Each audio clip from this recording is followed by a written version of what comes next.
Hello, thank you so much for coming to this video. I really appreciate it. This is going to be an action-packed video. This is the type of video that I would watch the whole thing through. And it's because we're covering a lot of important topics for Cardano, also cryptocurrency space as a whole, and even Bloom as a company.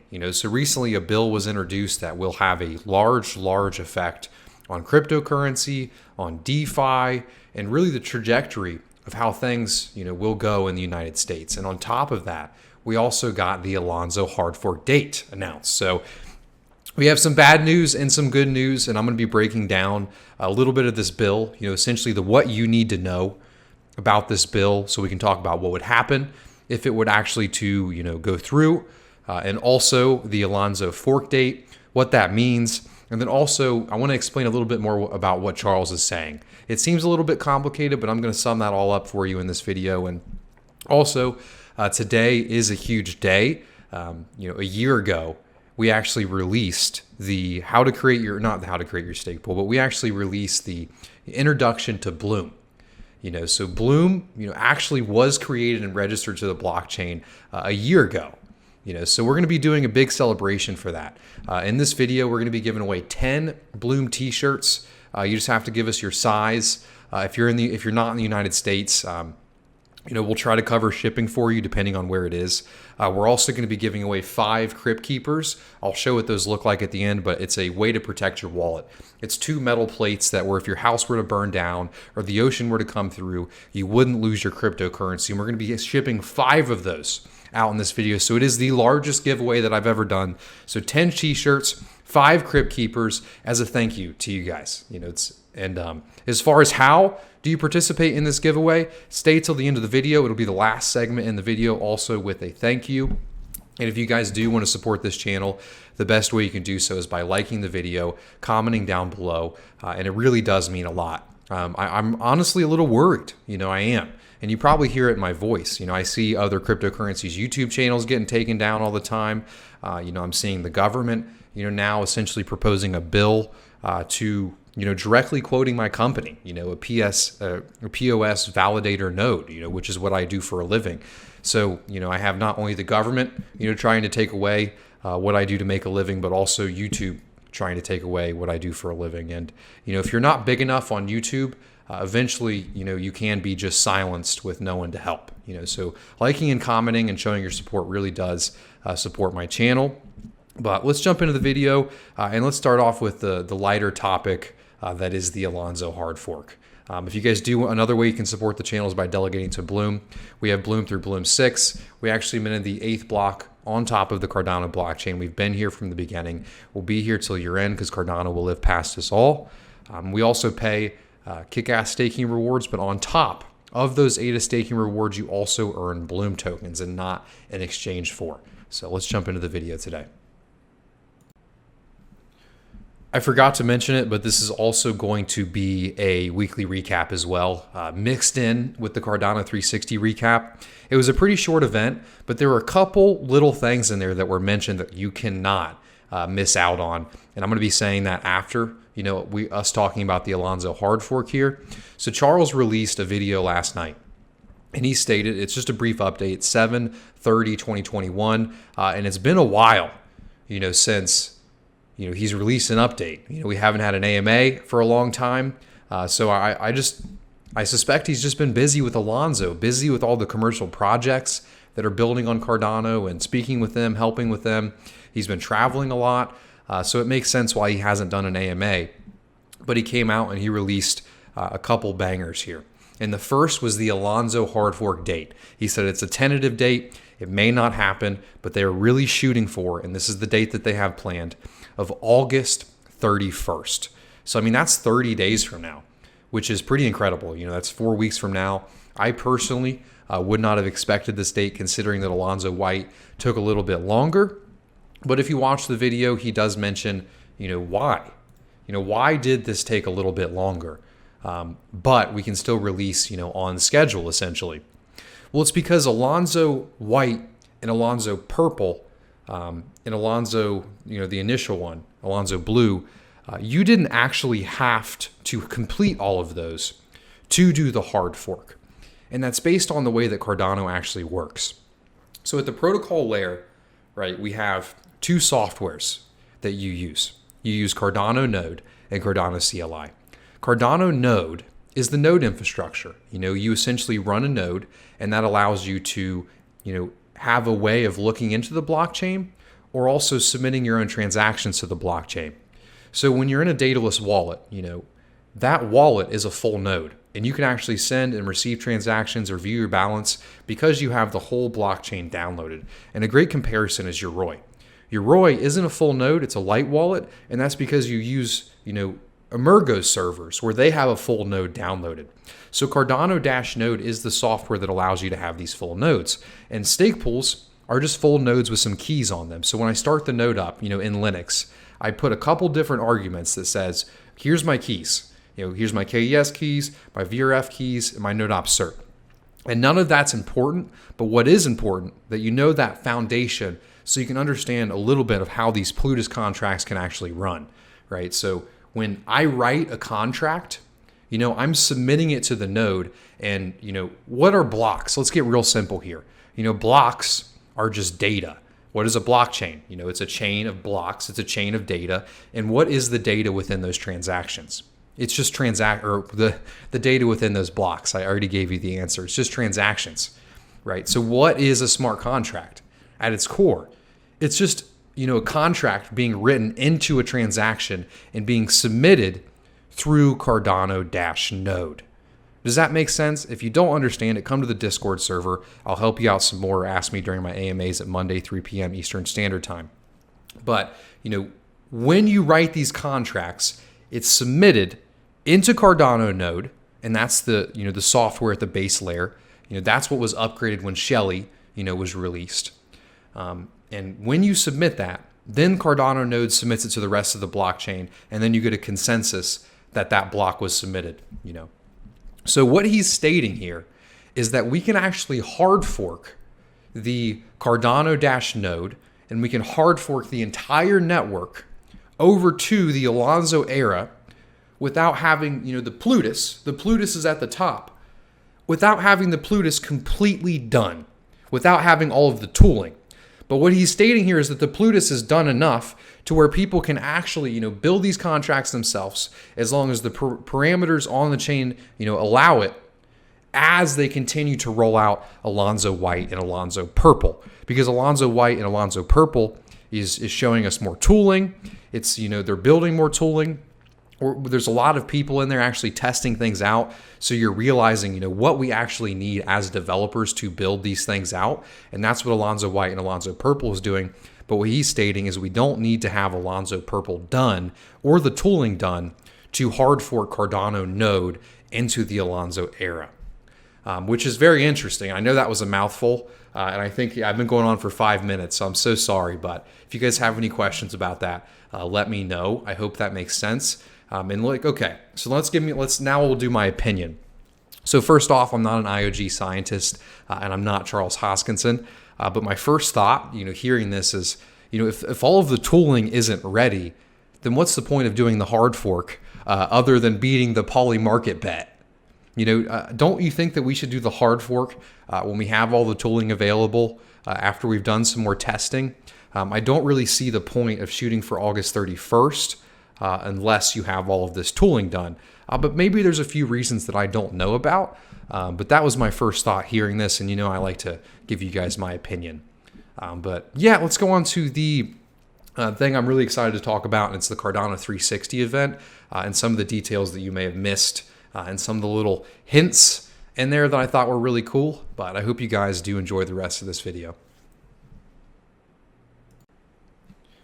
So because this is such a long video today and we have a lot more to talk about, I'm essentially just going to do a quick update on the information that you shouldn't miss from the Cardano360 event. And the first one is just the Alonzo update. We talked about Alonzo a little bit earlier, but we did get some new details yesterday that did spark my curiosity. So they're actually, earlier we mentioned, we don't have to have all of these tools available yet. Well, Kevin actually mentioned that they're trying to follow a balance of rolling out these new features, these new tools, but also keeping the network stable. Cardano-node stable. So there still is a little bit of a disconnect there with me personally. If as we add new features and new tooling, shouldn't we wait to roll out the network, because they're stating, Kevin's stating that there's a balance between rolling out these new features and keeping the network stable. So my question is, shouldn't we wait? I've always been under the impression that let's wait till December. Let's make sure that Alonzo is secure, it's done right, and there are awesome tools, and because we're looking to build a protocol that lasts 10 to 100 years, or a protocol that can fix itself to last even longer than that. So why does a couple months matter so much, in my opinion? They're starting off with very conservative parameters, and a good example of conservative parameters are the actual size in kilobytes of the smart contracts that you can put in a transaction. That's one thing they're being conservative on. I spoke with SundaySwap, and they actually could not swap any tokens yet because the transaction size, or the smart contract size, was limited to 32 kilobytes, and their swap contract was 33 kilobytes, which was very interesting. The wallet backend on Alonzo is coming very soon. They're now bringing exchanges on board, which I'm excited about. And then there are over a dozen components for Plutus to actually work. And it's a mix of, off-chain code and on-chain code that's actually, submitted. And I'm really going to do a deep dive into that because I don't really understand this concept of off-chain and on-chain code. It's very interesting. The next thing I wanted to mention, so the C Fund. Last year, I heard Charles say that he's starting essentially a capital fund, a way for IOG to fund projects that they're very interested in. And they threw out there 2 projects that they, are investing in, and one of them was Occam, and the other one was BlockSwap.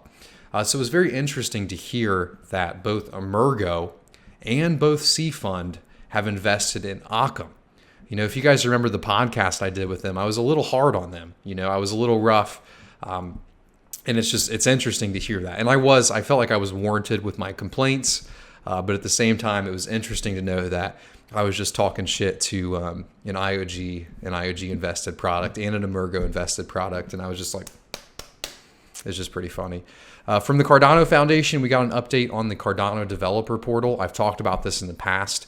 But the Cardano developer portal is something that is very useful for both Stakepool operators and developers because there's no central source of technical information for people. And there are a lot of, knowledgeable people that are working on this right now. So I have very high hopes. And thank you to Attainment and everybody else that's working that, because he actually is the head of this project, and the website looks good. The information checks out. So congratulations to them. As far as Cardano Africa goes, we had a little bit of a demo about the African rollout, and there wasn't really much more information that we've gotten thus far. And also, what was very cool is we actually got an image of the World Mobile on the ground actually rolling out infrastructure, and they expect to have 100,000 customers by the end of the year, which is very cool, very cool. And it's also cool to know that they're actually being taken in to these updates. Very cool. So the last thing I wanted to talk about was Project Catalyst, and we are going to be very brief with this, but the next fund, Fund 6, is actually going to have $4 million in it, and there's also going to be new leadership roles. They're going to essentially, further decentralize Project Catalyst as we move towards a fully decentralized, autonomous, funding mechanism, and also, parameter voting mechanism. But until then, there are going to be different leadership roles from the different parts of the community. So off the top of my head, they mentioned, Door as being one of them, and that's from IOG, someone from CF, someone from Emergo, a builder in the community, someone to represent the builders, and then also someone just to represent the community. So I'm going to look a little bit more into that and release that in a full Project Catalyst video. But there's that information. And now let's go on to the regulation that I'm a little worried about. And then, of course, after that, we're going to do the giveaway. Okay, so I wanted to give a shout out to the Cardano Hereafter party. I'll have the link to this video down below. They actually invited me on to their podcast and discussed a lot of things that I don't normally talk about on my channel, like my history, my past, how I got into all this, multi-pools. He brought up some things that you guys may be interested in. So if you want to learn more about me and what I do, I don't know why you would, but this is definitely the place to do it. This is the longest interview that I've done on another YouTube channel. So check out that down below. And he does have a new channel. In the very beginning, when you have 90 subscribers, it's very rough when you upload to get views. It's a hard life. So anything you guys can do if you have the time and you want to play this while you're at the gym, go for it. I'd really appreciate it. So the new infrastructure bill that was just announced targeting cryptocurrency, this is really the first bill that I've seen that focuses on cryptocurrency as much as any other bill.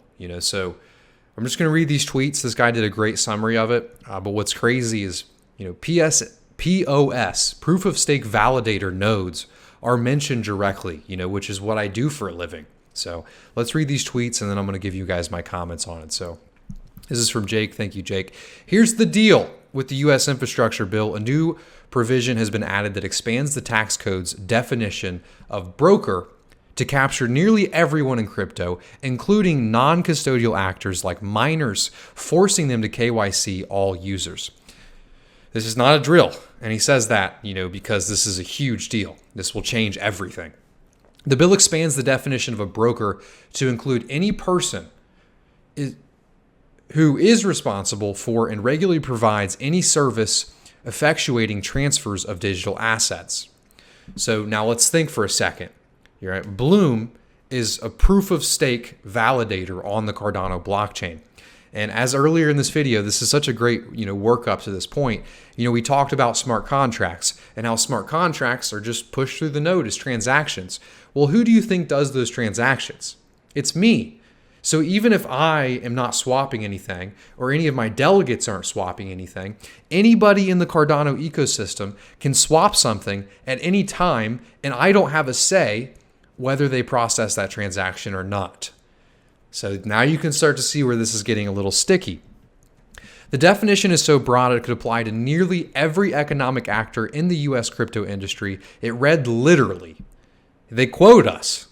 And this is what I mean, how they've never written a bill like this. POS validators, do they even know what that means? That includes proof of work miners and POS validators, since providing a service to effectuate the transfers of digital assets for considerations seems to fit both.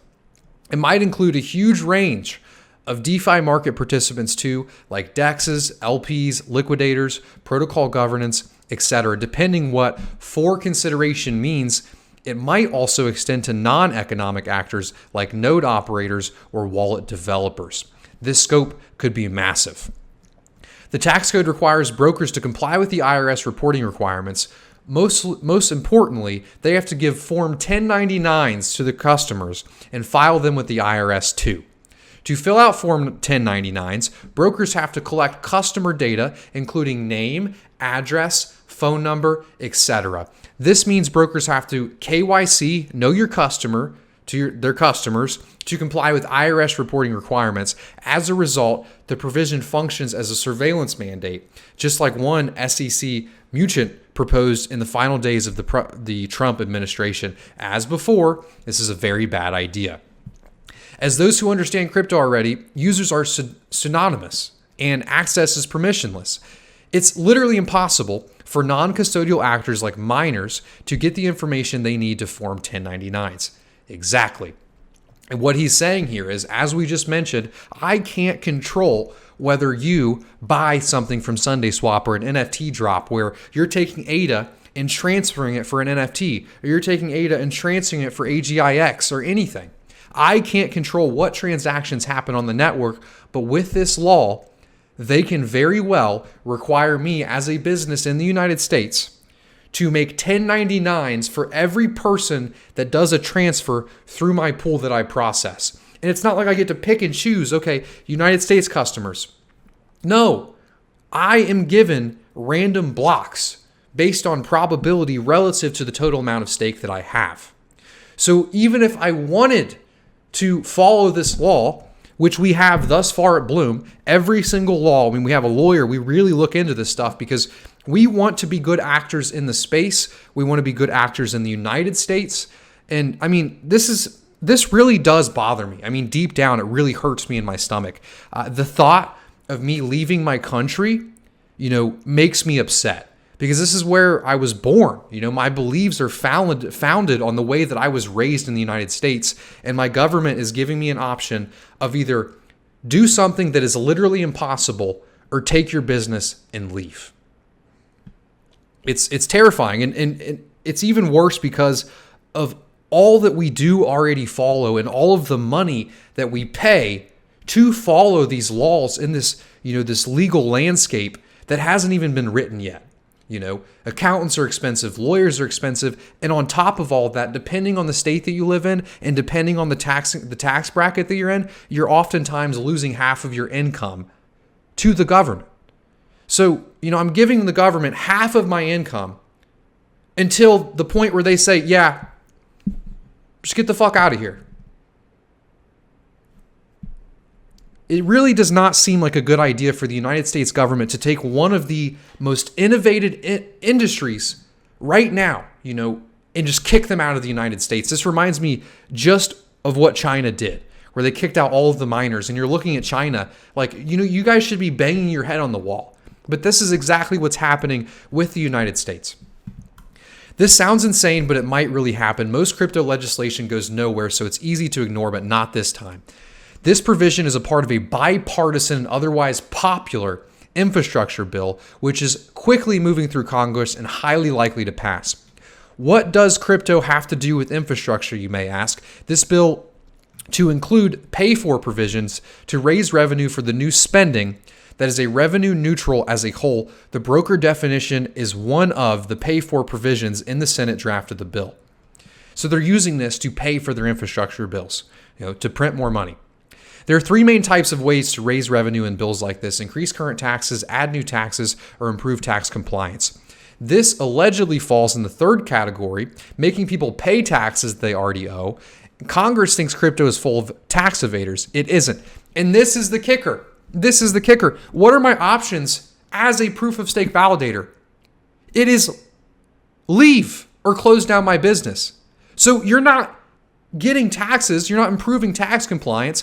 Every single dollar that I make, half of it is going to go to the government. A little less than half of it is going to go to the government. Every single dollar I make. And now after, me giving all of this money to the government, they're telling me that we have to improve tax compliance and there's full of tax invaders. It's bullshit, man. It's honestly bullshit. And it leaves a bad taste in my mouth about my own government, in the place that, I love. It's sad. The infrastructure bill is estimated to cost $1 trillion. Congress scored the new broker definition at $28 billion in the added tax revenue. I have no clue how they got to this number, how it's even possible to calculate. It's not. This is going to add a $1 trillion. The total crypto market cap is $1.5 trillion. So how is this going to add $1 trillion more dollars in taxes? It's bullshit. This is deeply misguided provision that, if adopted, will do far more harm than good to U.S. interests. You have to think about what would have happened in the 2000s if they would have banned Amazon or Apple or said that anyone that uses the internet has to have know your customer to even access the internet. What would have happened to the United States? They would have been left behind in the technological revolution that was the internet. I'll give you my top 5 reasons why. First, it defies the logic to adopt a regulation for which compliance is literally impossible unless the goal is to kill the industry. Exactly. Second, it'll be a huge foreign policy failure after China made he's already saying what I just said. After China made the geopolitical blunder of forcing miners out of the country, many of us had hoped that U.S. would take the market share in this crucial sector. We can't make the same mistake that China did. We have to stay in the game. Third, it won't work. For every dollar of tax revenue, we'll lose 2 or 10 as they shut down and go offshore. Exactly. And instead of getting more insight into taxable crypto gains, the IRS will get less as more users go dark on unregulated platforms. Fourth, it short circuits the discussion we've been trying to have with FinCEN. Since the President Biden took office, FinCEN has done a ton of solid work on crypto AML regulation. We should keep that process undergoing and not cut it off by sneaking KYC and tax codes back door. I mean, how stupid is that? That we can just fit in all of these regulations that can kill an entire industry in an infrastructure bill. The burden it'll place on the civil rights is unacceptable. Our 4A right to privacy limits how much surveillance governments can have. I mean, I didn't even think about this. Privacy can mandate without a warrant. In a post-SolarWinds world, the last thing we need to do is expose more sensitive information to a security breach. And that is a great point. Imagine if Bloom could actually KYC all of our customers.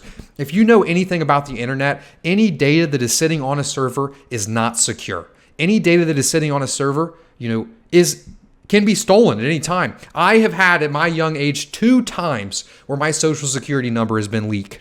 So, and this is from a Capital One company or a Chase company. So, at what point does the government think that all privacy is going out the window when we rely small businesses to KYC every customer, even if they had the ability to? And the thing is, if I had the ability to follow this regulation, I would do it.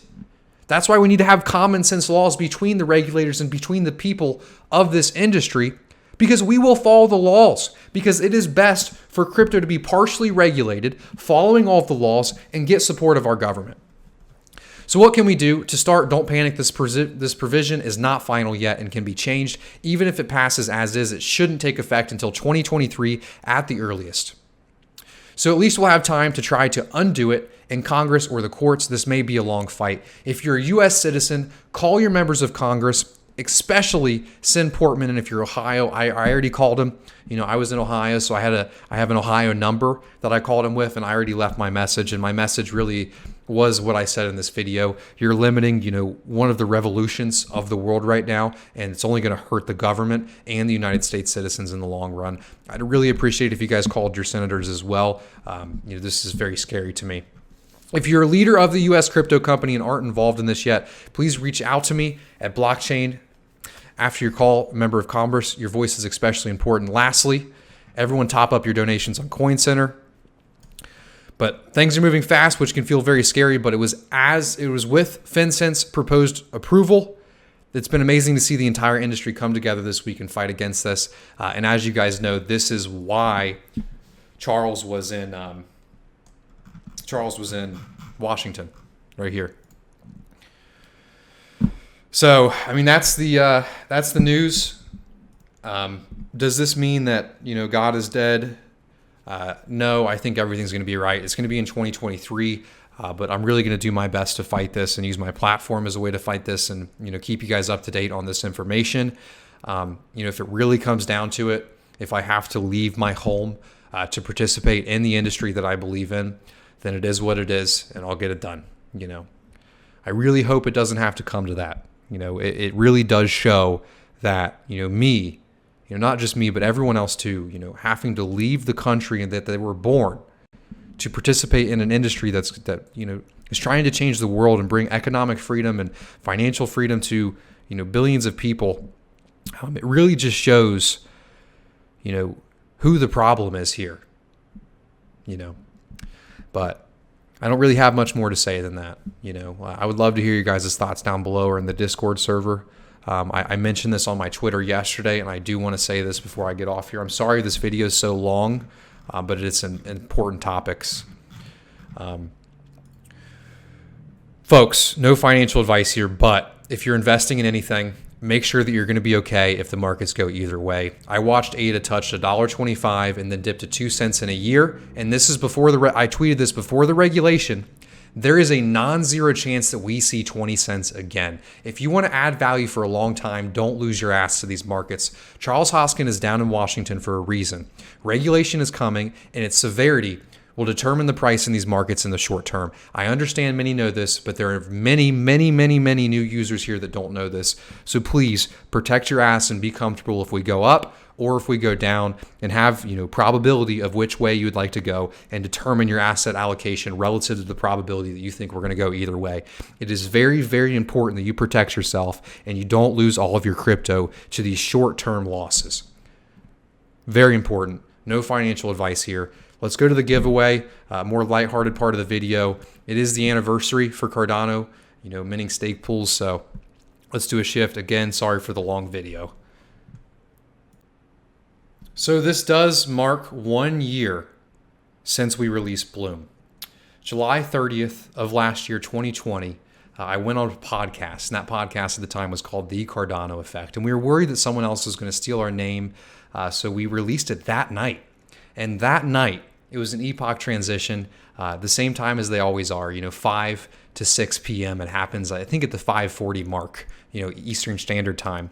Well, I was on a live podcast with Charles, with Philippe, with Rick, with Kyle, with Marco. There was a lot of stake pool operators there, and they gave me the opportunity to introduce Bloom 1 year ago during that podcast, and it was an awesome podcast. I will honestly never forget that moment and that week of my life, because after that, after the podcast was done, I want to say at like 6:20 p.m., I proceeded to stay up all night, and this is actually when we registered the pool to the blockchain. So as we talked about earlier, blocks, there's data, and there's transactions. Well, all registering a stake pool is a transaction, saying, here's my stake pool.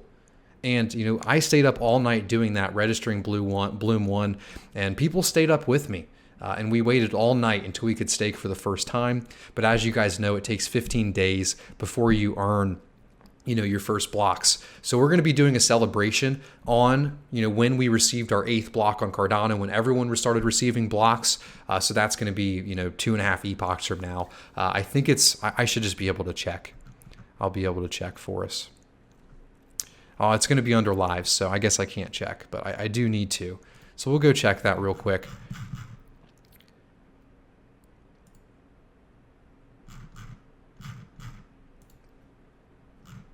Yep, so it is going to be August 13th, and that is the year after we minted our first ever block. So if you guys would love to come to that, it's going to be at 5 p.m. Eastern Standard Time. I'm going to have my partner at Bloom on. I'm going to have Kyle from Frog Pool on, Kyle Solomon, and I'm also going to have Rick from Cardano Live on, and maybe anybody else. Maybe we'll try to get Charles on as well if he's interested, not too busy with Goguen. But, I mean, it's crazy. It's really crazy to think that this was a year ago.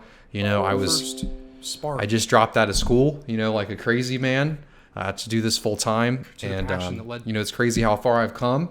The hair was definitely a bit longer and thicker back then, that's for sure.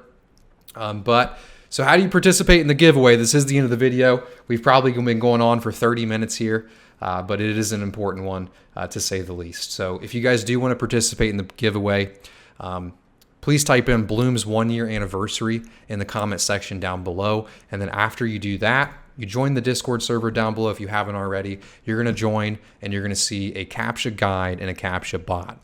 All you have to do is you have to type in exclamation point verify. You have to reply in DM with the text that they sent you. After you do that, you want to go to the giveaway Bloom tokens tab, and then you want to enter the giveaway with a confetti symbol right there. And then you're entered into the giveaway. And thank you guys so much for all of your support. I'm sitting here complaining about this regulation and complaining about what's to come. But, let's take some time to be grateful for what we have as well. For me to be so worried about this regulation that's coming, I would have to have something that is so awesome for me to be worried about that in the first place. And that thing that I have is so awesome is what I do every day. It's my YouTube channel, it's my company. So without being fearful or anything, I just want to say thank you guys so much. It has been a year. And again, this has put me in a position to learn and grow exponentially in a way that I think that any other, career or life choice wouldn't have given me the ability to do. So thank you so much. I hope you have a great rest of your weekend. I'll see you next week. It's going to be a good week of videos. I'm starting to get hype about everything again. Hype about Goguen coming August 31st. I mean, it's honestly surreal. I don't think it's set in yet, the 31st. But all right, see you guys. Love you.